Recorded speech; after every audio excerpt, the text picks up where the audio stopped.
अपना 2025 और 26 का बजट अनाउंस कर दिया है, जिसने पूरी दुनिया को हैरान और परेशान कर दिया है। 50 लाख करोड़ इंडियन रुपीस का ये जो है यूनियन बजट पेश किया गया।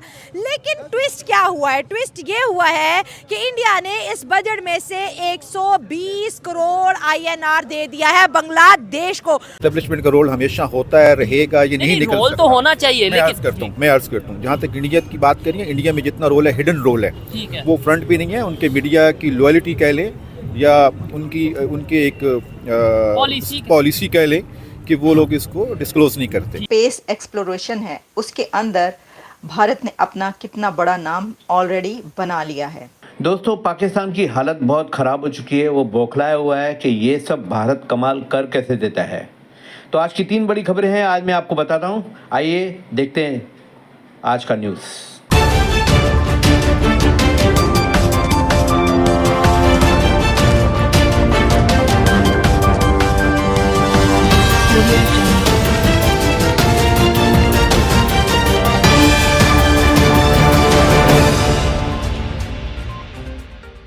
नमस्कार दोस्तों, मेरा नाम सुजीत पंजाबी है और मैं आपका SP Hindustan special news channel में आपका स्वागत करता हूं। आज तक ऐसा बजट हमने हिंदुस्तान के इतिहास में शायद ही कभी देखा होगा। 12 लाख तक साल के अंदर आपको 1 रुपया भी इनकम टैक्स नहीं पे करना है। ये अभी का बजट है। आप सोच सकते हैं मिडिल क्लास लोगों के ऊपर कितना अच्छा इन लोगों ने बजट बनाया हुआ है। दोस्तों, 2024 में शुभांशु शुक्ला को वायुसेना में ग्रुप कैप्टन का ओहदा मिला था और अब वो इंटरनेशनल स्पेस सेंटर में जाने की तैयारी कर रहा है। दोस्तों, हिंदुस्तान के लिए तो बजट बहुत ही अच्छा है। उसके साथ साथ पड़ोसियों का भी ख्याल रखा गया है, जिसमें बांग्लादेश को 120 करोड़ रुपया उन्होंने दिया हुआ है। जाहिर बात है, इकोनॉमिक सिनेरियो जो है, सेक्टरिज्म जो है वो भी ज़्यादा है, इंडियन इकोनॉमी ज़्यादा है, इंडियन के सेक्टर्स जो है वो बहुत ज़्यादा है। ये एक डिफरेंस तो ये है। दूसरी बात ये है कि जाहिर बात है वो हमारे से इकोनॉमिकली स्ट्रॉन्ग है। हमारे यहाँ आप ये जो भी बजट पेश होता है ना, अब लास्ट टाइम हमारा 68 बिलियन का था, 78 बिलियन का था, जिसमें से हमारे पास 45 बिलियन जो था वो हमारा रेवेन्यू था। रिमेनिंग हमने एड्स और लोन लेके उसको फुलफ़िल किया था। और उसके बाद आप ये देख लें कि जो है प्रोविंसेस को बजट देने के बाद, उनके फंड्स देने के बाद, फेडरल गवर्नमेंट के पास तो इवन कि अपनी सैलरीज देने के लिए भी पैसे नहीं होते। इंडिया की रूटीन ये कि इंडिया एक तो IMF के चुंगल से आज़ाद है। इंडिया के पास जो भी बजट आता है ना, उसका रेवेन्यू कलेक्टेड बजट होता है, उसका अपना बजट नहीं होता। इस बजट की खासियत ये थी कि उसमें उन्होंने यूनियन बजट का भी नाम दिया है इसको। अब ये यूनियन बजट क्या था कि पहले इंडिया ने ना, नरेंद्र मोदी के पहले 10 साल जो थे ना, उन्होंने इंफ्रास्ट्रक्चर पे, मैक्रो लेवल पे इकोनॉमिक एक्टिविटीज़ और पूरे मैक्रो लेवल पे इंडिया को स्ट्रॉन्ग करने के लिए इकोनॉमिकली ना उन्होंने बहुत सारे स्टेप्स लिए थे। अब वो वापस आए हैं कॉमन पब्लिक की तरफ, मिडिल क्लास की तरफ।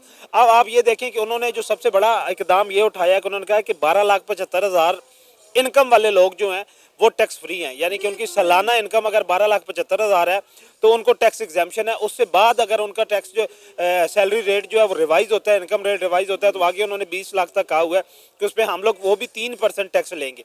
अब पाकिस्तान में आप देखें कि 6 लाख तक सालाना इनकम आपकी एग्जाम्प्ट है।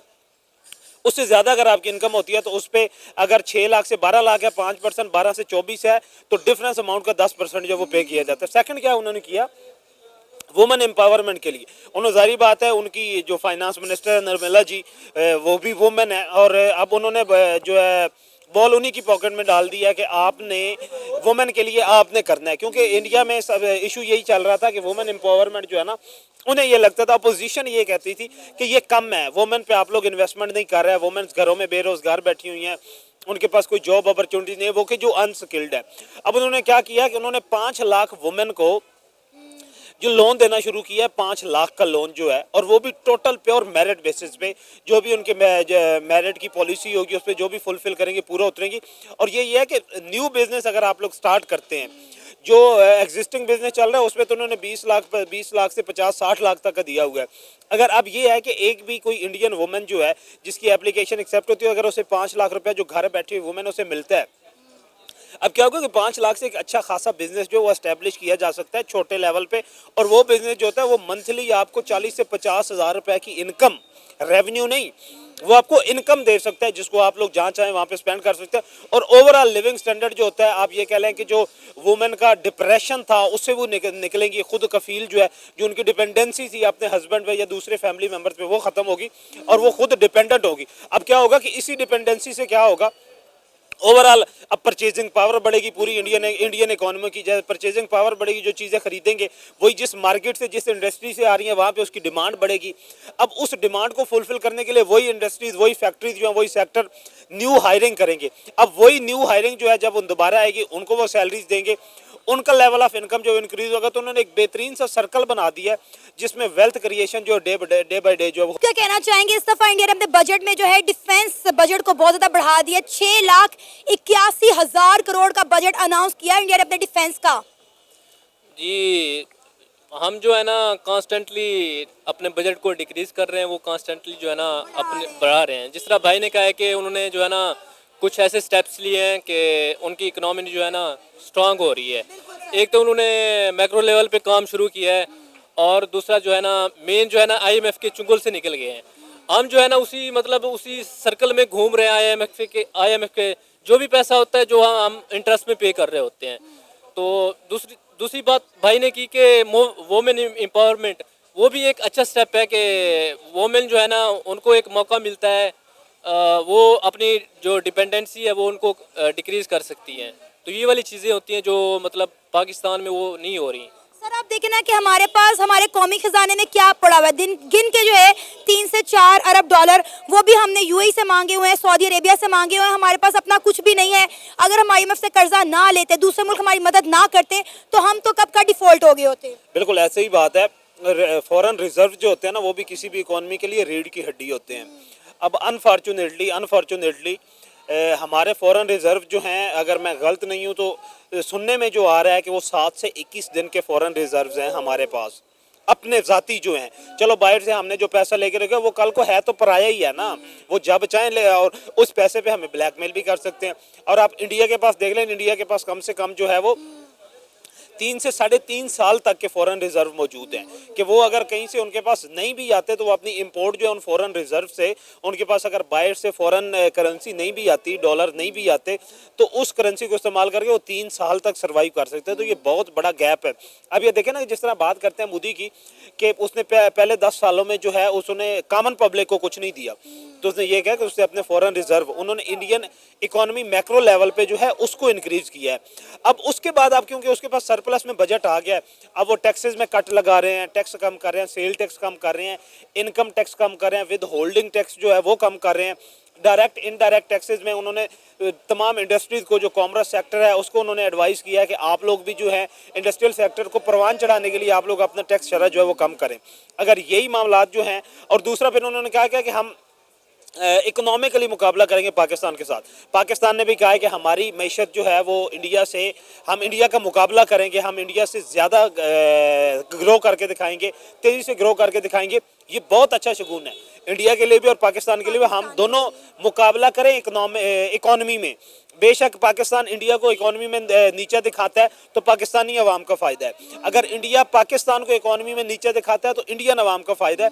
ओवरऑल क्या होगा कि पूरी आपकी जो साउथ एशिया का आपका रीजन है उसमें लिविंग स्टैंडर्ड इंक्रीज होगा, लेवल ऑफ इनकम जो है वो इंक्रीज होगा, तो आपके कंट्रीज जो है वो तरक्की करेंगे। सबसे इंटरेस्टिंग बात यह है कि इंडिया ने अपने बजट में अपने हमसाय ममालिक का ख्याल रखा है, उनके लिए भी बजट अनाउंस किया है। श्रीलंका की बात करें हम, अफगानिस्तान की बात करें हम, म्यांमार की बात करें, और बांग्लादेश के लिए और उनके लिए भी जो है बजट अनाउंस किया गया है और करोड़ों में अनाउंस किया गया है।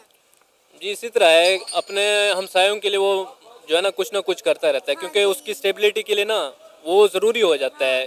तो ये जो है ना पाकिस्तान को भी देखना चाहिए कि जो है ना अपने जो एक्सपोर्ट्स जो है ना उनको बढ़ाए, अपनी जो है ना इंडस्ट्रीज़ को इन चीज़ों पे काम करे ताकि जो है ना दूसरे ममालिक के साथ ताल्लुकात बेहतर हो सके। देखिए हमारी इंपोर्ट एक्सपोर्ट तो ऑलरेडी बंद हुई है ना, हम इंपोर्ट के काबिल नहीं हैं और एक्सपोर्ट तो हम पहले नहीं करते थे। तो मेरा ख्याल है इंडिया बड़ी अच्छी पॉलिसी के साथ चल रहा है, नेबरहुड फर्स्ट पॉलिसी। हमें भी इन तरह की पॉलिसीज़ का जो है वो ख्याल रखना चाहिए ताकि हम भी जो है अच्छे नेबर साबित हो सके। देखें ये आप ये देख लें कि ये डिप्लोमेसी स्टंट है। आप ये देख लें कि अब जिन नेबर कंट्रीज़ में वो स्पेंडिंग कर रहा है इंडिया, उनको बजट में उनकी बजटिंग कर रहा है, एड दे रहा है, तो इससे क्या होगा कि उनके ताल्लुकात जो है वो नॉर्मलाइज होगा और किसी किस्म का नेबर से उनको थ्रेट नहीं होगा। जिस तरह आपने ये देखा अभी इशू चल रहा था आपका इसका म्यांमार का और जो है बांग्लादेश का, अब उसमें क्या था कि जो है किसी किस्म का कोई जो है उन्होंने एक्सट्रीमिज़म जो है इंडिया के लिए म्यांमार की जो फ्रीडम फाइटर्स हैं, जो अरकान आर्मी है, उन्होंने भी किसी ऐसी अनाउंसमेंट नहीं की। उसकी रीज़न ये है कि फ़ंड कर रहा है। अब म्यांमार में 2 सेक्टर हैं, आपकी 40% जो म्यांमार की कंट्री है उस पर उनकी फौज का कब्जा है, 60% वो सारे फ्रीडम फाइटर और जो पॉलिटिकल फोर्सेस हैं उनके पास है। अब इंडिया के उन दोनों के साथ बनी हुई हैं सेम।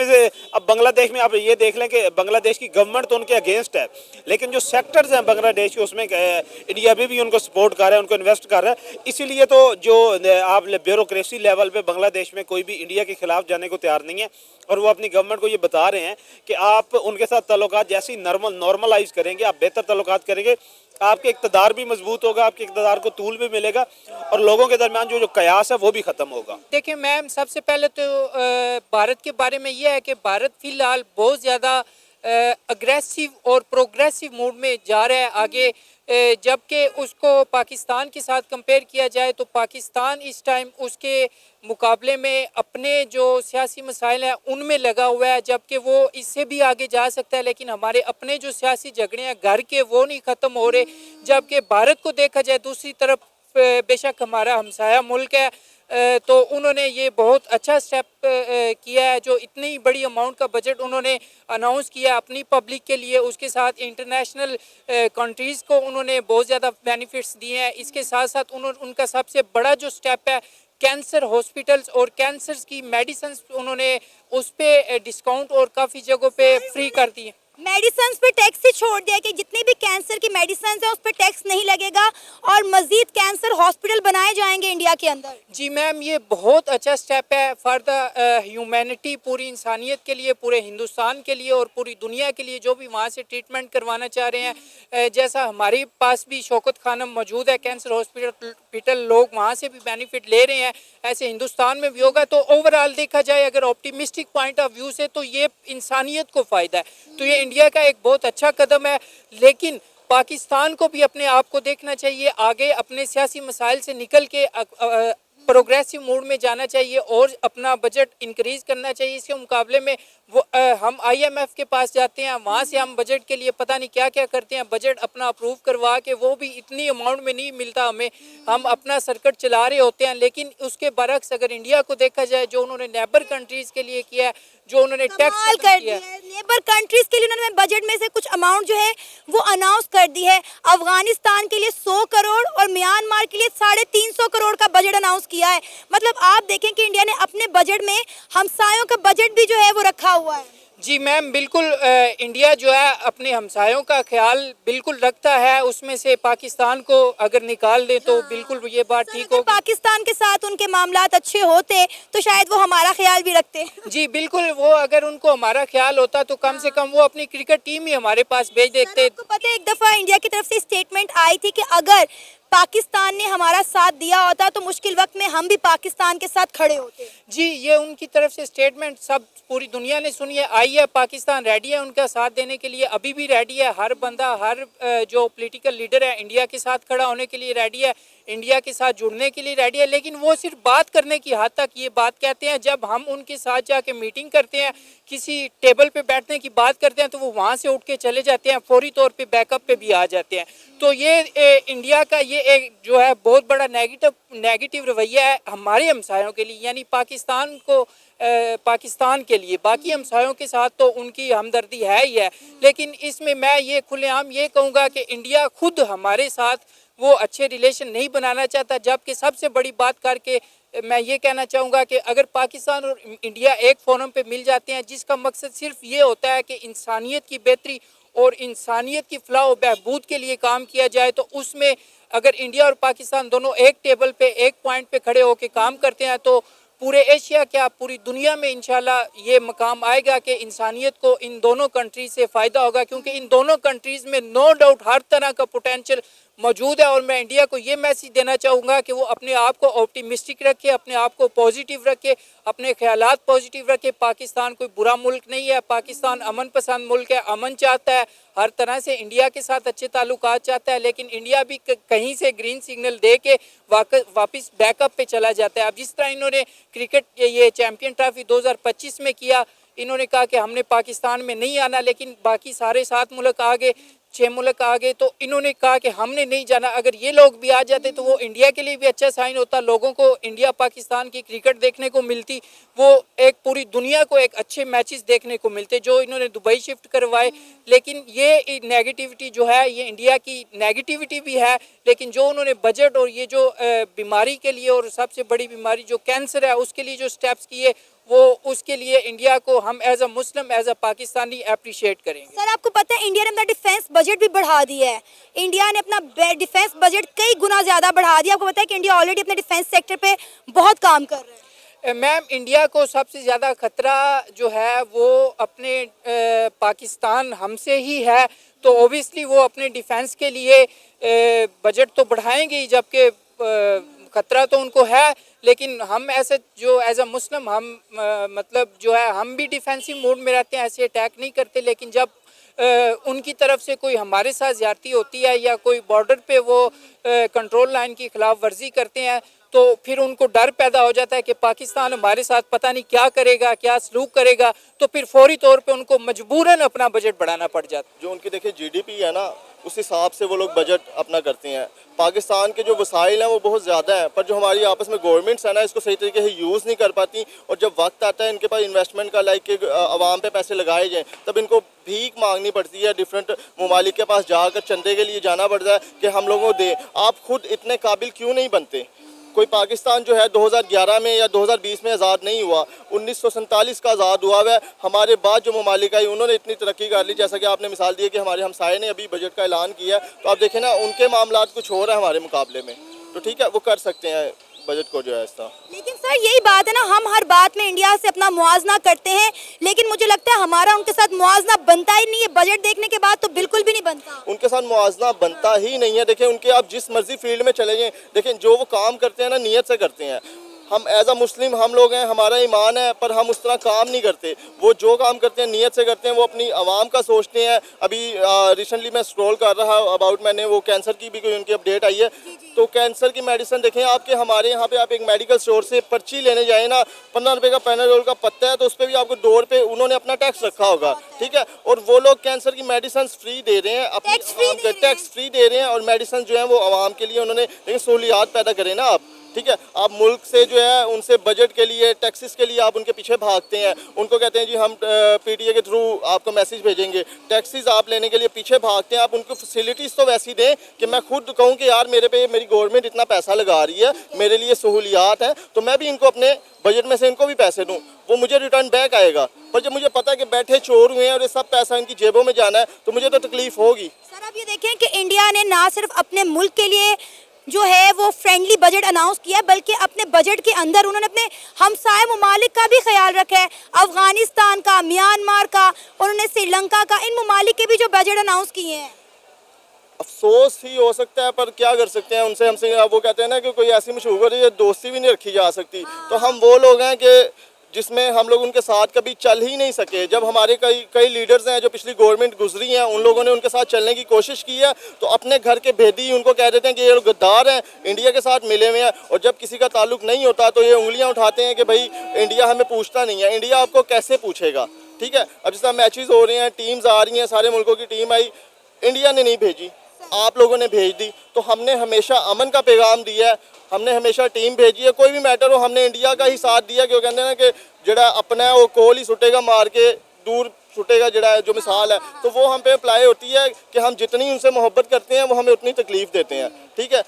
किसी भी मामले में आप चले जाएँ, बॉर्डर्स पे चले जाएँ, तो जब हमारी तरफ से हमने कभी ये सुनने को नहीं आया कि जी हमने सीज़ फायर की खिलाफ वर्जी की हो, हमारी तरफ से कोई गोली चली हो, कोई भी मामला हो, तो हम मजलूम पहले हम पे हमला होगा, ठीक है, उसके बाद हम लोग ही वहाँ पर रोते फिरते फिरेंगे जी भारत ने हमारे साथ ये कर दिया। सर इंडिया ने देखें अपना डिफेंस बजट जो है वो इस दफा बहुत ज्यादा बढ़ा दिया है, उसमें इजाफा कर दिया। ऑलरेडी इंडिया का डिफेंस सेक्टर जो देखें वो बहुत ज्यादा ग्रो कर चुका है, पाकिस्तान के मुकाबले में कई गुना ज्यादा बेहतर है। वो अपने मुल्क में हर असला खुद बना रहे हैं बल्कि दूसरे मुल्कों में एक्सपोर्ट कर रहे हैं। आप देखिए ब्राह्मोस मिसाइल की हम बात करें जो उन्होंने रशिया के ताउन के साथ बनाया, जंगी बहरी बेड़े बना रहे हैं, आए दिन कोई ना कोई मिसाइल लॉन्च कर रहे हैं, कोई ना कोई एक्सपेरिमेंट कर रहे हैं और मजीद उन्होंने बजट बढ़ा दिया है। मैं आपको सना एक बात बताऊं कि अगर हमारे पास जो है एक ईमान का वो ना होता कि हम मरेंगे तो शहीद हो जाएंगे या रब की ज़ात हमारे साथ है, तो हम उनके मुकाबले में कुछ भी नहीं है। ये सिर्फ हमारे पास एक ईमान की ताकत है। अगर आप लोग बराबरी पे आएँ, मुकाबले पे आएँ, तो इंडिया हमसे बहुत आगे है।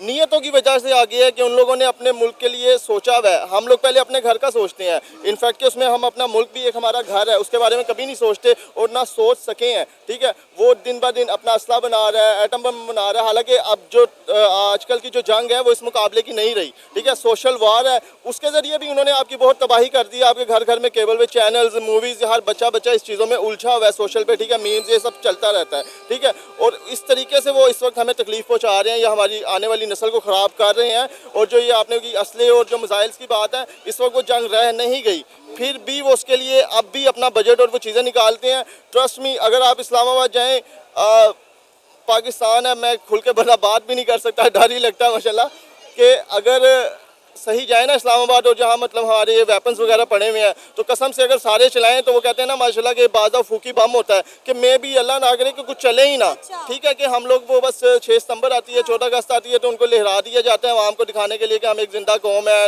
We have many arms, but अल्लाह बेहतर जानता है कि मौके पे वो भी चलें या ना चलें, तो उसका भी हम कुछ कह नहीं सकते। तो लगता है कि हमें हालात और वक्त के मुताबिक अब इंडिया के साथ हम समझौता कर लेना चाहिए, दोस्ती कर लेनी चाहिए। समझौता तो हम पाकिस्तानी है कि वो कहते हैं ना गरीब का तरला ही होता है, ठीक है। तो हम तो हमेशा समझौतों चीज़ों के लिए रहते हैं, पर जो स्टेट है ना अब उनको भी पता लग गया कि यार पाकिस्तान इस काबिल नहीं है, ठीक है। कि जब भी कोई मामलात हुए हैं तो भारत ने जो है अमेरिका के ज़रिए मुदाखलत हम लोगों के साथ की है, ठीक है, हमें तकलीफ पहुँचाने की कोशिश की है। तो यही कहूँगा कि भाई हम लोग अमन पसंद है। आप लोग टीम की जिस तरह अभी लेटेस्ट बात चल रही है तो अपनी टीम को भी भेजें, हम मोहब्बत करने वाले लोग हैं। देखें जब आपकी दफ़ा थी हम लोगों ने भी ताउन किया, हम भी आए, अगर हम भी चाहते हैं हम भी इस तरह की शर्तें रखते, पर हमने नहीं रखी कि यार चलो हम साए हैं, आपस में ताल्लुकात बेहतर हों और अच्छे हो सके और हम आगे लॉन्ग टर्म चल सकें। पर जो है भारत हमेशा इस तरह की हरकतें कर कर जो है ना वो तमाम जो मामला तो खराब भारत को पाकिस्तान के ऊपर ट्रस्ट नहीं है ना, उन्हें लगता है कि हम लोग इस काबिल ही नहीं है कि उनके साथ ताल्लुक बना सके। काबिल वाली बात तो नहीं है कि देखें पाकिस्तान है, हम लोग अपना डिफेंस करना जानते हैं, ठीक है। वही है कि मर जाएंगे, लुट जाएंगे, पर अपने मुल्क की खातिर हम लोग लड़ेंगे। तो ये जो गलत फहमी है भारत अपने दिमाग से निकाल दे, ऐसा कुछ भी नहीं है। पर हाँ एज अ फ्रेंड्स देखें यहूदी मुल्क है, सानू पता है कि असी जन्नत च आपा जाना है, मुसलमान है, ठीक है, इस तो अलावा साढ़े कोल कुछ नहीं है। पर यहूदी हमसे जो ईमान या मामलात आते हैं उससे आगे हैं। अगर ये इस तरह का डिफरेंस ना रखा जाता है एज अ मुस्लिम, तो मेरा ख्याल है सबसे ज़्यादा जन्नत जो है यहूदियों से भरी होती, ठीक है। तो ये चीज़ें हैं कि हम लोग सिर्फ अपने एक ईमान इन चीज़ों को लेकर चलते रहते हैं। आप एक मुल्क की स्टेट पे भी बहस करें, देखें कि कौन अगर वो दुश्मन है तो जो दुश्मन अपने रिलीजन हर किसी का एक मुख्तलिफ होता है, आप उस सेंस पे रख लेते हैं। अभी ट्रस्ट मी कोई बंदा आ जाएगा तो कहेगा जी यह हिंदू है, ठीक है। आप एक हिंदू को तो छोड़ो, आप इंसानियत तो देखो, आप उसको पानी चाहिए, आपके मुल्क में आया है, उसको उस तरीके से तो गाइड करो कि वो अपने मुल्क जाए तो एक बेहतर नुमाइंदगी कर सके कि यार मैं वहाँ गया था या मैं लोगों को जानता हूँ, उनका बेहतर रवैया है, ठीक है। अब सोशल अभी तक हमारा जो है एज अपने दुश्मन है, हमारे रिलेशंस बंद है कि हम ना आ सकते हैं ना जा सकते हैं, तो हम लोग सिर्फ एक सोशल्स पे फ्रेंड्स वगैरह जोन में रहते हैं, तो वहाँ पे भी वो हम लोगों को इतना बुरा समझते हैं। लाइक कमेंट्स कहीं पे भी बात होगी तो वो समझेंगे कि यार पाकिस्तानी हैं ही बुरे। हर तरफ एक ही चर्चा है, यूनियन बजट इंडिया ने जो पेश किया, अगर इसके अमाउंट की बात करूं तो दिल थाम के बैठ जाए, गिरना नहीं डरना नहीं जी। हम बात कर रहे हैं 50 लाख करोड़ इंडियन रुपीस का ये जो है यूनियन बजट पेश किया गया। लेकिन ट्विस्ट क्या हुआ है? ट्विस्ट ये हुआ है कि इंडिया ने इस बजट में से 120 करोड़ INR दे दिया है बांग्लादेश को, और बांग्लादेश ने हंसी खुशी ये पैसा इकट्ठा कर लिया है। इंडिया के अंदर लोग इस वक्त कितने गुस्से में है कि वो बांग्लादेश जो हमें आंखें दिखा रहा है, वो बांग्लादेश जो पाकिस्तान से दोस्ती कर रहा है, वो बांग्लादेश जो अपनी आर्मी को फेब में पाकिस्तानी आर्मी से ट्रेनिंग करवाने जा रहा है, और उसी बांग्लादेश को मोदी सरकार ने 120 करोड़ रुपए बजट में से दे दिए हैं। बांग्लादेश पाकिस्तान के साथ खड़ा है, और उसके बावजूद भी इंडिया ने इतनी बड़ी अमाउंट दे दी, क्यों? ख्याल में अभी जो ये यूनस सरकार है ये इलेक्टेड सरकार नहीं है। अच्छा। और यानी बांग्लादेश के जो अवाम है उन्होंने मुंतखब नहीं किया ठीक है, है, हाँ। लेकिन फिर भी इंडिया अपनी पोजीशन बचाने के लिए कोशिश कर रहा है, उनको पैसे दे रहा है। हाँ। उधर से चाइना भी वहाँ पे इन्वेस्टमेंट कर रहा ठीक हो गया। है, यानी वो उनको ऐसे लोन दे रहा है, 1% पे उनको लोन दे रहा है और उनको कहते हैं कि तुम लोगों ने पैसे 20-20 साल बाद देने हैं। ठीक हो गया। लेकिन फिर भी इंडिया ने अपनी पोजीशन बचाने के लिए, यानी वो चाहता है कि मैं ये जो अपना एशिया है यहाँ पे एक सुपर पावर उभर के आऊँ। अच्छा। देखो अमेरिका किस तरह सुपर पावर बना था, वो पहले अपने रीजन में सुपर पावर बना था, ठीक है। यानी उन्होंने फ्रेंच को, उन्होंने सारी जो कॉलोनीज थी उनको खत्म किया ठीक और है। फिर वहाँ पे सुपर पावर बना। ठीक है। उन्होंने कहा कि अगर कोई कनाडा में आएगा हाँ। मैं उनसे लड़ूंगा। तो ग्लोबल साउथ का लीडर बनने के लिए इंडिया को ये करना पड़ रहा है। तो इंडिया को ये दरियादिली दिखानी पड़ रही है। जिस तरीके से इंडिया में, सॉरी बांग्लादेश में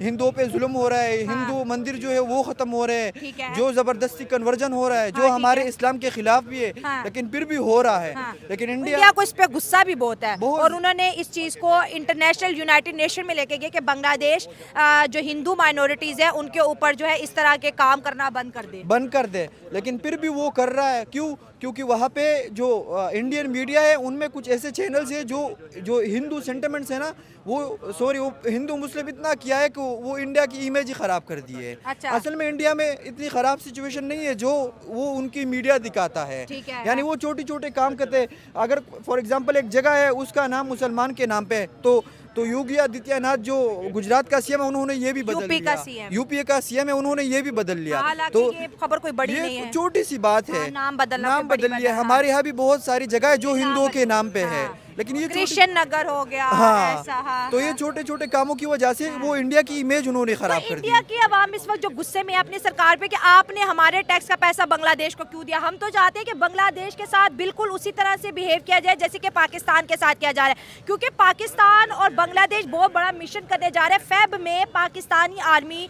बांग्लादेश की आर्मी को ट्रेनिंग दी जा रही है। 1971 के बाद इतना बड़ा ट्विस्ट आया, दोनों आर्मीज मिलके बॉर्डर पे एक्सरसाइज करेगी और बांग्लादेश के बॉर्डर के सामने कौन है? इंडिया है। इंडिया है। मैं आपको एक सिंपल सी उर्दू का मुहावरा बताऊंगा ना कि दुश्मन का दुश्मन दोस्त होता है। सही हो गया। यानी आप इंडिया और बांग्लादेश की नहीं बन रही, तो पाकिस्तान ने इससे बहुत ही अच्छे तरीके से, यानी अगर मैं एज ए पाकिस्तानी पर्सपेक्टिव से सोचूं तो उन्होंने वो मौके पे चौका मारा है। पाकिस्तान कह रहा है बांग्लादेश हमारा भाई है, हम भाई को नहीं छोड़ेंगे, ढाका को नहीं छोड़ेंगे। ढाका को नहीं छोड़ेंगे। हाँ। उधर से चाइना भी एक चैन बना रहा है, इंडिया को घेरने की कोशिश कर रहा है। हाँ। पाकिस्तान तो है भी उनके तरफ, इधर से बांग्लादेश भी उनकी तरफ हो गया। हाँ। मालदीव से भी उनके आजकल हालात इतने अच्छे नहीं नहीं चल रहे, है, सही हो अच्छे गया। नहीं चल रहे। हाँ। अगर इंडिया ये पैसे दे रहे तो वो कहते हैं ना कि जो फॉरेन अफेयर्स होते हैं उनमें कोई भाई नहीं होता। हाँ, अपने हर कोई इंटरेस्ट पे। अपने इंटरेस्ट पे होता है। हाँ, तो इंडिया अपने इंटरेस्ट के लिए खेल रहा है। इंटरेस्ट बचा रहा है, अपना हाँ। अपना एक सॉफ्ट पावर दिखा रहे। देखो बांग्लादेश डिक्लाइन पे जा रहा है, और उनकी हमने अपलिफ्ट कर लिया। हाँ, उसको। उनको अपलिफ्ट कर दिया है। आप एग्री कर रहे हैं कि इंडिया ग्लोबल साउथ का अपने आप को लीडर मानता है, तो लीडर होने के नाते उसको छोटे ममालिक जो उसके बॉर्डर के साथ है,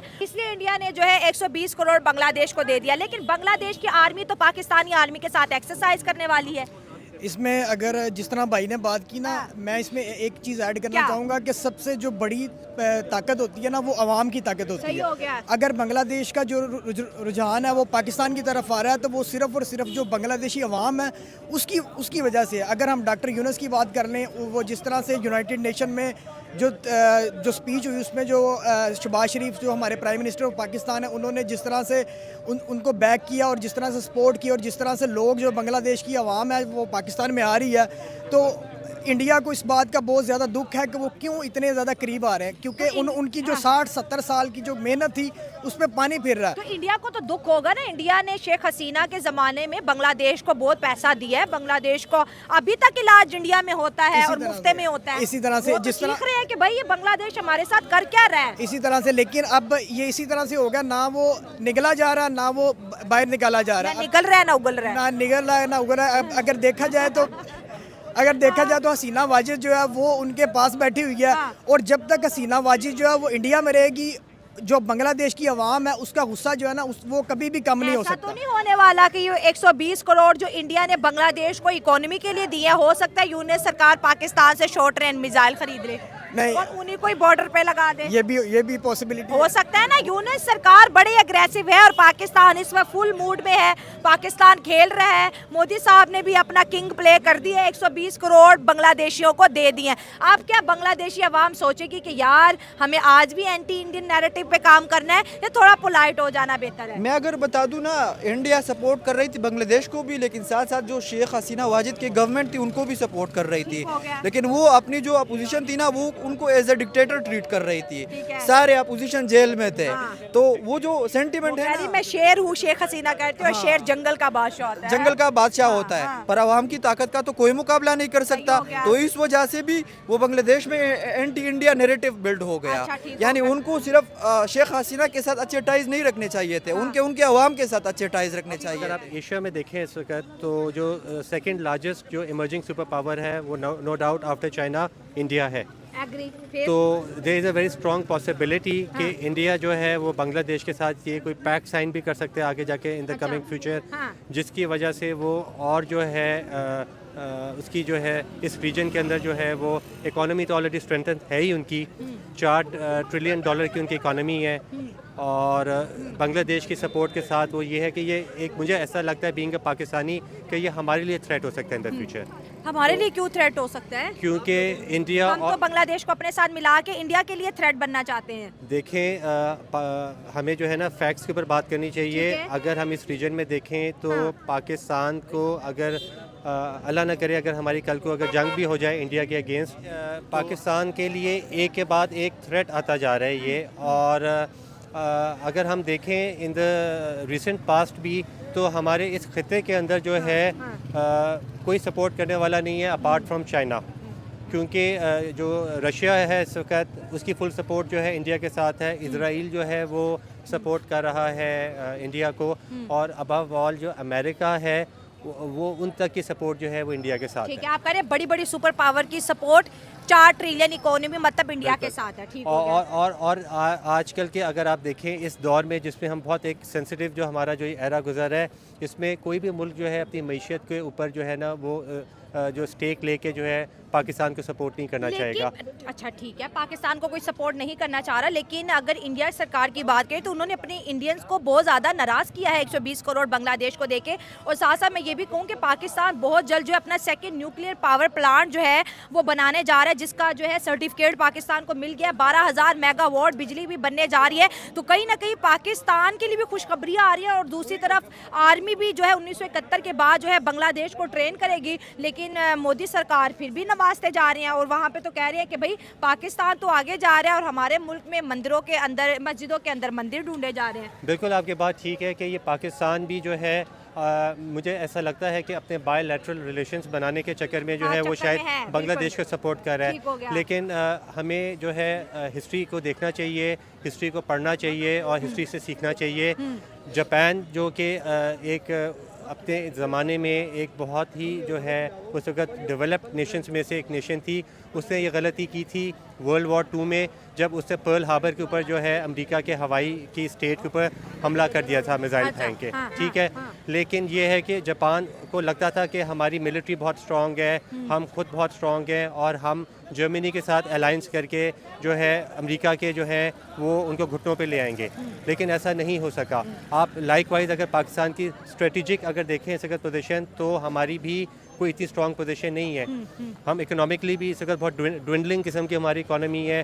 और अगर आप हमारी मिलिट्री की भी बात करें तो हमारे जो इंटरनली जो हमारे मामला पिछले 2.5-3 साल से चल रहे हैं, हमारी मिलिट्री की भी जो बॉडी लैंग्वेज है वो काफ़ी डाउन हो चुकी हुई है। अच्छा। तो मुझे नहीं लगता मतलब रैंक ऊपर नहीं जा रहा मिलिट्री हम का। अगर अपनी रैंकिंग भी देखें आर्मी की, तो हम टॉप 10 में कहीं इस वक्त दुनिया में जो है अब नजर नहीं आ रहे ना, हम इस वक्त टॉप 10 पहले में थे 8-9 में ना। तो हमें अपने फैक्ट्स एंड फिगर्स जो हैं उनको खुद एनालाइज करना चाहिए। हमें अपने पे अभी मेहनत करने की ज़रूरत है। मतलब आप कह रहे हैं कि पाकिस्तानी आर्मी बांग्लादेशी आर्मी को ट्रेन करने जा रही है, तो कोई बड़ी खबर नहीं है, मतलब इंडिया के लिए शॉकिंग नहीं है। बिल्कुल या है शॉकिंग? इंडिया के लिए बिल्कुल भी शॉकिंग नहीं है, बल्कि अगर इंडिया जो है वो अगर बांग्लादेश को सपोर्ट कर रहा है और उनको इतनी बड़ी एड दे रहा है, तो ना सिर्फ उनकी इकोनॉमी से सस्टेन होगी बल्कि वो इस रीजन में और ज़्यादा उनकी स्टेबिलिटी आएगी। अगर एक दिन कल की अगर दोस्तों बात करें तो डॉक्टर एस जयशंकर की प्रेस कॉन्फ्रेंस थी, उन्होंने उनमें बोला था कि हमारी फॉरेन पॉलिसी ये है कि जितने भी हमारे पड़ोसी हैं हम उनके साथ इकोनॉमिकली भी कनेक्ट रहे और हमारा दोस्ती वाला ताल्लुक भी हो। ट्रंप ने जो है एड बांग्लादेश की रोक दी है, शायद इस वजह से इंडिया ने ग्रांट कर दिया कि अगर हमसाया मुल्क में गुर्बत आएगी तो उसका इफेक्ट फिर इंडिया पे भी आएगा ना, ये भी हो सकता है। बिल्कुल हो सकता है ये, क्योंकि देखें अब इस वक्त हम दुनिया में we are a global village, ठीक हो और गया। हम जो बांग्लादेश की भी अगर स्ट्रेटेजिक हम इम्पोर्टेंस की बात करें तो उसको हम बिल्कुल इग्नोर नहीं कर सकते। उनका जो एक्सपोर्ट है वो पाकिस्तान से तो बहुत ज़्यादा है, ठीक हो गया। तो उनका जो ट्रेड का मैग्नीट्यूड है उसको हम अगर उसी को हम देख लें तो पाकिस्तान जो है बहुत पीछे लैग बिहाइंड कर रहा है। मैं इंडिया को तो अभी बात ही नहीं कर रहा, अगर हम अपने जो ये भाई मुल्क था हमारा बांग्लादेश एक ज़माने में, हम उनसे ही बहुत पीछे लैग कर रहे हैं। ठीक हो गया। तो मुझे नहीं लगता कि अगर हम अभी बांग्लादेश के लेवल तक पे नहीं अगर हम आ सके तो हम इंडिया को कैसे चैलेंज तो कर यूनिस ने कोई तो स्ट्रेटेजी बनाई होगी ना पाकिस्तान के साथ आने की, ऐसे तो नहीं ना इतने इतने बड़े जो है एक्सरसाइज हो रही दोनों आर्मीज की।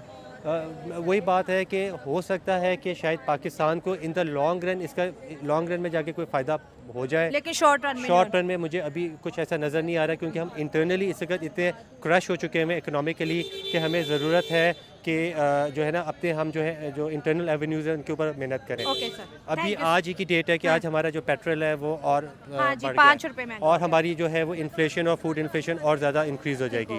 तो I think this is more devastating than any other thing. जिस तरीके से यानी फॉर एग्जांपल अगर कोई मुल्क है ना किसी, अगर हम तो जो बाइडन से ताल्लुकात नहीं रखते ना, हम तो अमेरिका से ताल्लुकात रखते हैं, उसकी जगह कोई भी आए तो इंडिया ने असल में सिर्फ शेख हसीना वाजिद को इंडिया सपोर्ट ने किया। 120 करोड़ का जो लोन दिया, अब तो शेख हसीना नहीं है ना, अब तो यूनस है, तो लग तो ऐसे रहा कि इंडिया ने यूनस को नहीं बांग्लादेश को दिया है। तो यही मूव तो इंडिया ने मास्टर स्ट्रोक के लिए ना, मास्टर स्ट्रोक खेल दिया है, बहुत ही इतना पैसा फेंक दिया है, पैसा फेंक दिया है, और पैसा इससे फेंक तमाशा देख। हाँ, इससे अगर होगा तो इंडिया की जो इमेज है ना बहुत ही ज्यादा अच्छी होगी। यानी वो यहाँ पे अपनी साउथ एशिया में अपने आप को एक एज अ पावर शो करवाना चाहता है, और ये उसका एक तो छोटा सा मूव है। बांग्लादेश अगर चला जाता है इंडिया से तो कहीं ना कहीं उनका सपना ग्लोबल साउथ वाला कमजोर पड़ेगा। हाँ, क्योंकि जितनी कंट्रीज इंडिया के अंडर रहेंगी उनकी सुप्रीमेसी उतनी बढ़ेगी ना। बिल्कुल इस तरह है। मैं तो चाहता हूँ कि यार पाकिस्तान और इंडिया भी और बांग्लादेश भी ये सारे एक हो जाए, लड़ाई से कोई फायदा नहीं है। हम देखो अब हमारे पास जेब में पैसे नहीं है,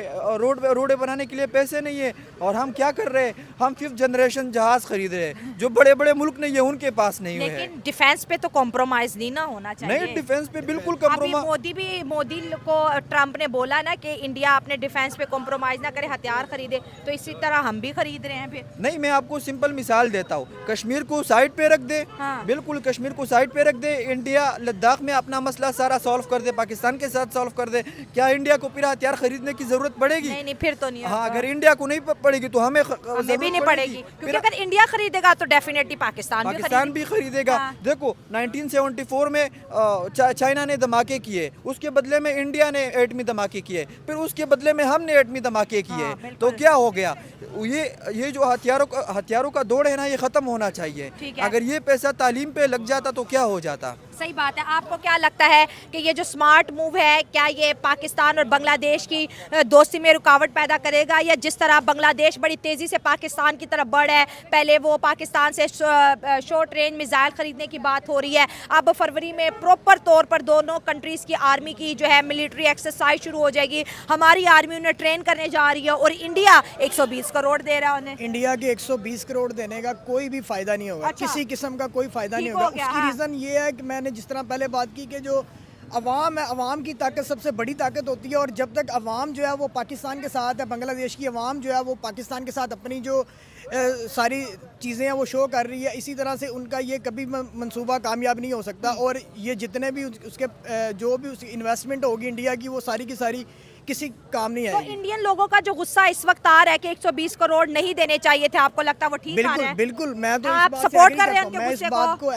इस बात से एग्री करता हूं। क्यों एग्री कर रहे हैं आप? क्योंकि जो इंडिया के अगर हालात को देखा जाए ना, इंडिया में पाकिस्तान से ज्यादा गुर्बत और वो सारी आबादी ज्यादा है ना, आबादी ज्यादा है, लेकिन अगर वर्ल्ड वाइज देखा जाए तो उनकी इकोनॉमी हमसे बेहतर है। इकोनॉमी की आप बात करें तो वो ठीक है, लेकिन आप देखेंगे आप गूगल करिएगा गुर्बत यहाँ पे या ज्यादा या वहाँ पे, तो आपको पता चल जाएगा। अगर इंडिया और पाकिस्तान को कंपेयर करें तो यहाँ पे गुर्बत ज्यादा हो रही है। थोड़ा आगे आ जाए। हाँ, बात आपकी ठीक है, गुर्बत ज़्यादा है, लेकिन क्योंकि इंडिया में भी गुर्बत है, बेरोजगारी है, बिल्कुल उनके भी बड़े मसले हैं। मणिपुर है उनके पास, बहुत सी चीजें हैं। इसी तरह से इंडिया को चाहिए कि अपनी आवाम की तरफ तवज्जो दे, अपनी आवाम को ऊपर लाने के लिए कोशिश करे। मतलब आप भी वही नैरेटिव कह रहे हैं कि ये 120 करोड़ इंडियंस को दे देना चाहिए। बिल्कुल, इंडियंस को उनको अपनी अनएम्प्लॉयमेंट वहाँ पे अनएम्प्लॉयमेंट के ऊपर और बाकी जो चीज़ें हैं उसके ऊपर उसको काम बांग्लादेश की सपोर्ट बांग्लादेश की कभी नहीं सपोर्ट, क्योंकि इसका फ़ायदा नहीं ना होगा। इसका जो फ़ायदा होगा अल्टीमेटली वो बांग्लादेश को होगा, क्योंकि अवाम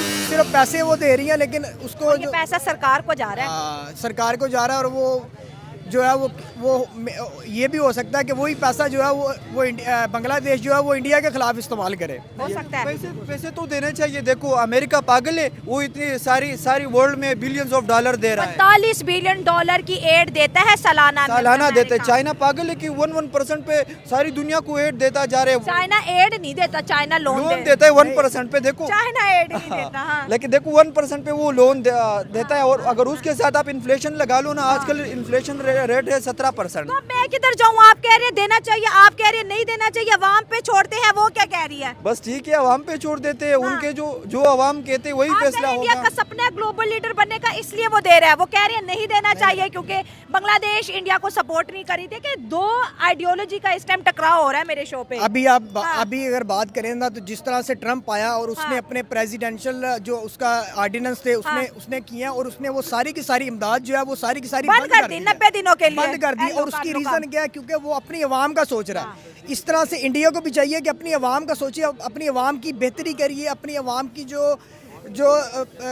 वेलफेयर है उसके ऊपर काम करे। सपने का क्या करे? ग्लोबल लीडर बनना चाहता है इंडिया, सुपर पावर बनना चाहता है, और लेकिन पाकिस्तान इस वक्त सिर्फ और सिर्फ भाई बनाना चाहता है बांग्लादेश को। बिल्कुल सही है। वो हम कह रहे हैं ना, दुश्मन का दुश्मन दोस्त होता है। हाँ। तो हम ये एज ए पाकिस्तानी अगर मैं ये देखूँ, ये बहुत ही अच्छी बात है कि हमारी बांग्लादेश के साथ दोस्ती हो रही है। मैं तो हमारी इंडिया से भी होनी चाहिए, हमारी अफगानिस्तान से भी होनी चाहिए, चाइना लाइक है। बिल्कुल सबसे होनी चाहिए दोस्ती। अगर यहाँ पे दोस्ती होगी तो तभी हम बढ़ेंगे। अजय शंकर भी कहते हैं इंडिया की पॉलिसी है कि ज्यादा दोस्त बनो और कम दुश्मन बनाओ। बस यही पॉलिसी हमें भी अपनानी चाहिए। आप क्या कह रहे हैं? जिस तरह से अभी अगर हम बात करेंगे 2025 चल रहा है, इसमें हमें दुश्मनियों को साइड पर रख के सिर्फ और सिर्फ अपनी आवाम की बेहतरी के लिए काम करना चाहिए, और हमें ये लड़ाइयों से और सारी चीज़ों से बाहर आना चाहिए, क्योंकि अब जो दुनिया जो है ग्लोबल विलेज बन गई है, और हमें सिर्फ और सिर्फ अपनी आईटी की तरफ और अपनी जो एम्प्लॉयमेंट है उसके ऊपर और आवाम की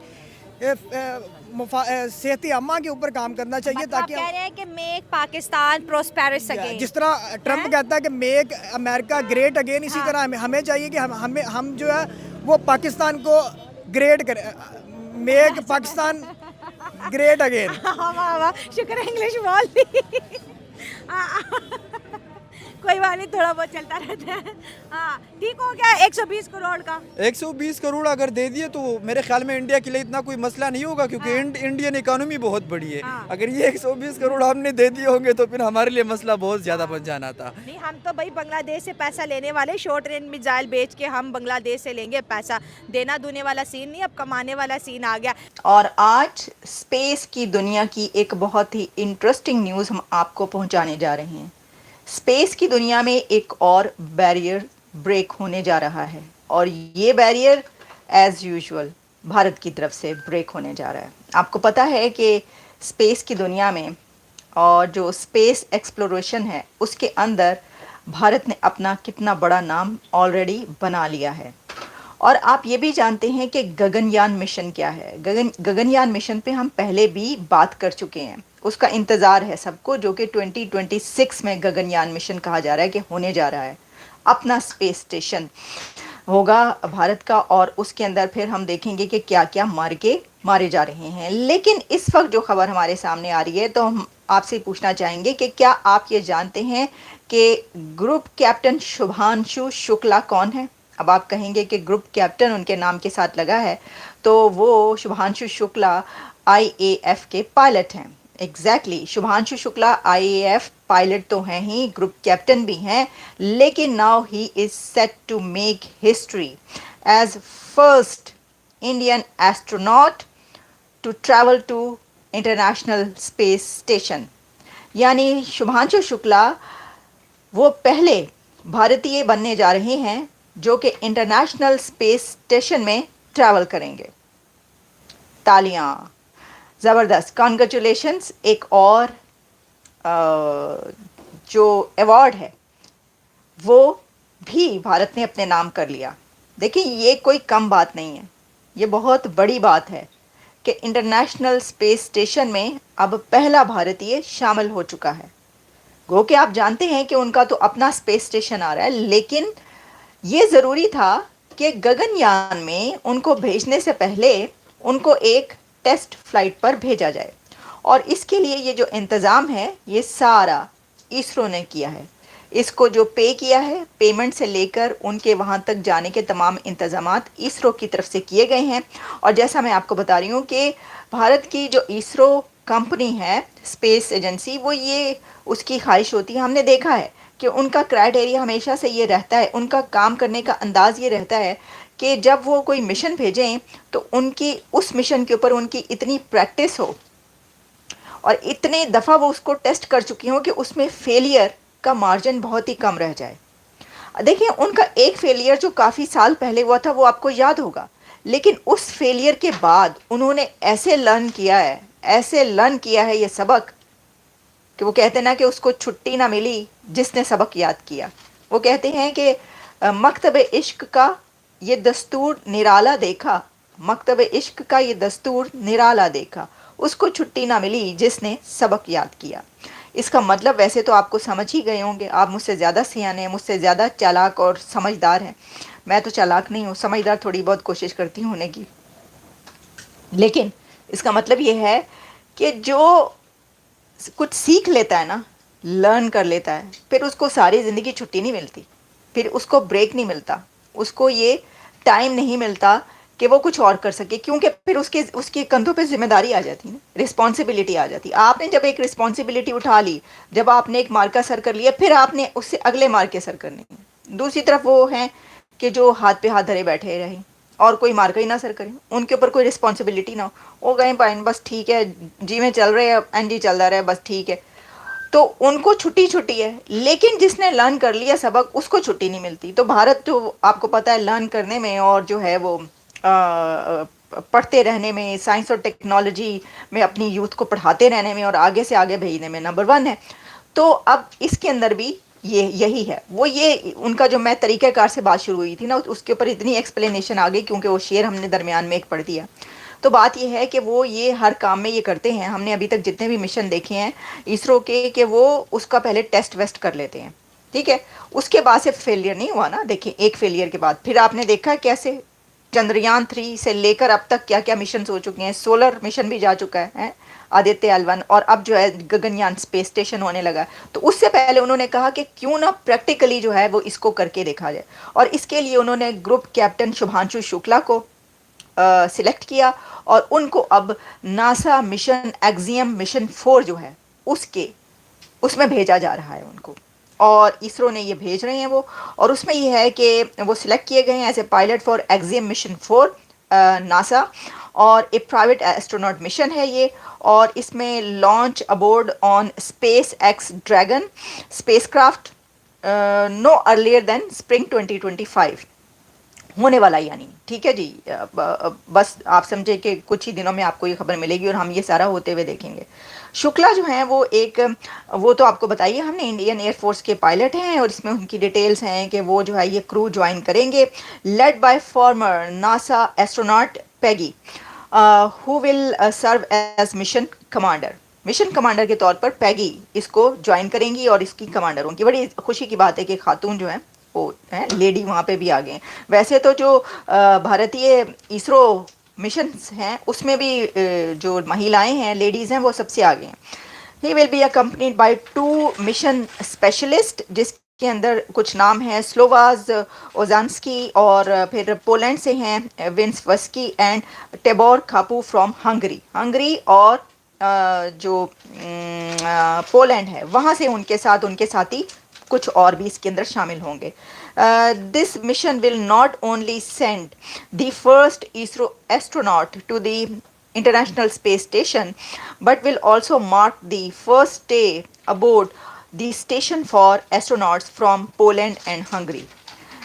इसके ऊपर मैं देख रही थी कि उन्होंने क्या कहा है, शुभांशु शुक्ला साहब भी क्या फरमा रहे हैं। उन्होंने कहा जनाब, expressing his excitement about the mission, Shukla said he hopes to share his experience with the people of India. उन्होंने इंतज़ाम कर लिए सर, वो अपने सारे मोबाइल शोबाइल कैमरे शैमरे लेकर जा रहे हैं। उन्होंने कहा मैंने वहाँ पे जाते ही कैमरे सेट कर देने हैं और मैंने कहना है एक्शन, और एक्शन के साथ ही वहाँ पे जो कुछ हो रहा होगा मैं अपने भारतीयों को वो लाइव दिखाऊंगा, डायरेक्ट दिखाऊंगा वहाँ से कि देखिए हम पहुँच चुके हैं यहाँ पर और फर्स्ट जो एस्ट्रोनॉट है आपका वो यहाँ पर पहुँच चुका है। ये उनका कहना है। He plans to carry cultural items. ये बड़ी इंटरेस्टिंग इसका एंगल है।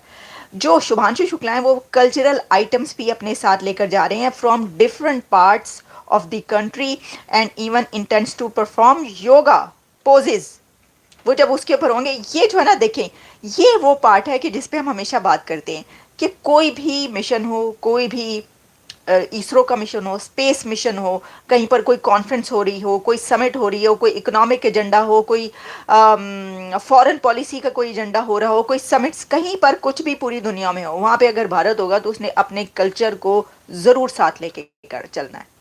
और वो कल्चर के बगैर तो काम ही नहीं करते। और आपको पता है सॉफ्ट पावर जो उनकी है वो तो कितनी कामयाब है, वो इसीलिए नहीं उसके बगैर चलते। एक तो वो कहते हैं कि भाई हमारा कल्चर जो है ये पूरी दुनिया का कल्चर है, और दूसरा वो ये कहते हैं कि ये कल्चर की वजह से ही तो यहाँ, ये बड़ी बात है। बड़े वो कहते हैं कि जिनकी रूट्स होती है ना ज़मीन में, रूट्स के साथ वो बहुत ज़बरदस्त लोग होते हैं, तो अपने कल्चर को वो नहीं भूलते और हर जगह पर अपने कल्चर सबसे। आपको पता है कि जो भारत के वज़ीर आज़म प्रधानमंत्री जो नरेंद्र मोदी साहब हैं, वो जहाँ पर भी जाते हैं आपने देखा नहीं, सबसे पहले उनको जो उनका वेलकम करने वाले उनके इंडियंस होते हैं पूरी दुनिया में, और वो अपना कल्चर लेकर वहाँ पर पहुँचते हैं। पूरी दुनिया वो वाला कल्चर देख रही होती है, डांस, रक्स, परफॉर्मिंग आर्ट्स, सिंगिंग, मतलब आर्ट्स, हर कुछ, योगा, मेडिटेशन, एवरीथिंग। तो जो स्पेस है उसमें भी उन्होंने कहा है कि वहाँ पे जाके वो योगा भी करेंगे शुभांशु शुक्ला, और पूरी दुनिया देखेगी वाइन ये इधर जो है स्पेस स्टेशन में, इंटरनेशनल स्पेस स्टेशन में योगा हो रहा है। ठीक है, वैसे तो आप जानते हैं कि जो हम पहले भी इसके ऊपर बात कर चुके हैं कि वो जो लेबॉर्ट्री है दुनिया की जो तमाम कंट्रीज़ ने जो है वो मिलकर जो बनाई है, उसके अंदर जो एक स्टैचू है वो शिवा का है। ठीक है, डांसिंग शिवा, वो वाला स्टैचू तो आप जानते ही हैं ना। अच्छा, वो कह रहे हैं जी first Indian astronaut is Rakesh Sharma. अच्छा, बात ये है कि ये ना 2-3 जगह यू हैव मी, ये जो आप बोल रहे हैं ये फर्स्ट ये कहा जा रहा है, लेकिन जो इंटरनेशनल स्पेस स्टेशन पे जा रहा है वो फर्स्ट इंडियन कहा जा रहा है। जो मेरा ख्याल है जो एस्ट्रोनॉट फर्स्ट है वो आप बोल रहे हैं राकेश शर्मा। ठीक है, इसमें थोड़ा सा फ़र्क है। तो वो वहाँ पर जाकर, अच्छा, फिर साथ ही उन्होंने फैसला किया कि अपने तमाम जो उनके देशवासी हैं उनको वहाँ का सारा सैर करवाएंगे, तो उसके लिए भी उन्होंने अपना कैमरा तैयार करके रखा हुआ है, और वो कह रहे हैं कि मैं उनको नहीं बोलूँगा। even as an individual traveling to space, this is the journey of 1.4 billion people, he said. वाह, बस इसी पे ख़त्म करते, कितना ज़बरदस्त नोट है ये। उन्होंने कहा कि ये एक बंदे का जर्नी नहीं है, ये सिर्फ शुभांशु शुक्ला का जर्नी नहीं है, ये 1.4 बिलियन पीपल उनका जर्नी है। इसलिए वो उनको दिखाएंगे, उनकी कामयाबी है, उनका अवार्ड है, वो हिस्ट्री बना रहे हैं सब। तो थोड़ा सा नेबर्स को भी शामिल कर लेते आप, हमसायों को भी कहते जी 1.4 बिलियन प्लस 23 करोड़ पीपल भी उसके साथ आप ये भी कह देते, और साथ में बल्कि बांग्लादेश, नेपाल सारे कहते जी। देखिए असल में तो रियलिटी में कहना चाहिए 1.4 बिलियन ही सर, ये उस पूरे रीजन को जो है मैं रिप्रेजेंट कर रहा हूँ, इसलिए मैं यहाँ पर आया हूँ। तो क्या ही बात हो, लेकिन वो तो जाहिर है वो तो वही कहेंगे जो उन्होंने कहा है। और this mission will last up to 14 days and during which the crew will conduct scientific experiments. ये जो नासा का एक्सियम 4 मिशन है ये साइंटिफिक एक्सपेरिमेंट्स है, outreach programmes and commercial activities in microgravity. अच्छा, इसके अंदर थोड़ा सा बस मैं लास्ट में और बताऊंगी कि एक्सियम मिशन क्या है। The Axiom 4 mission is part of a broader effort to expand private astronaut access to low earth orbit according to manager जो है नासा के इंटरनेशनल स्पेस प्रोग्राम जो है उनका वो कहना है। AX4 help pave the way for the sustainable low earth orbit economy, enabling future deep space exploration. Biden also praised the dedication for crew and तो देखें ये तो आपको पता ही ना, अब ये सीखने का भी मरहला है ना, वो इसलिए भी इसरो ने उनको भेजा है कि वहाँ पे और जो कुछ जो लर्न किया जा सकता है, जो सीखा जा सकता है अपने मिशंस को और एनहांस करने के लिए, वो भी वहाँ से वो सीख लें। तो इसी के साथ दोस्तों आज मैं आपसे विदा लेता हूँ और उम्मीद करता हूँ कि आप सब खुश रहेंगे, सेहतमंद रहेंगे। मिलते हैं अगले वीडियो में और मैं आपसे एक ही विनती करूंगा कि आप हमारे चैनल को देखते रहिए। अगर आपको वीडियो पसंद आता है आप उसे लाइक कीजिए, शेयर कीजिए, सब्सक्राइब कीजिए और एक प्यारा सा कमेंट डालिए ताकि हमें भी पता चले कि आपको हमारी वीडियोस कैसी लगती हैं। शुक्रिया। तो मैं आपसे विदा लेता हूँ और तब तक के लिए आप अपना और अपने परिवार का पूरा ख्याल रखिए और देखते रहिए SP Hindustan special news. Thank you.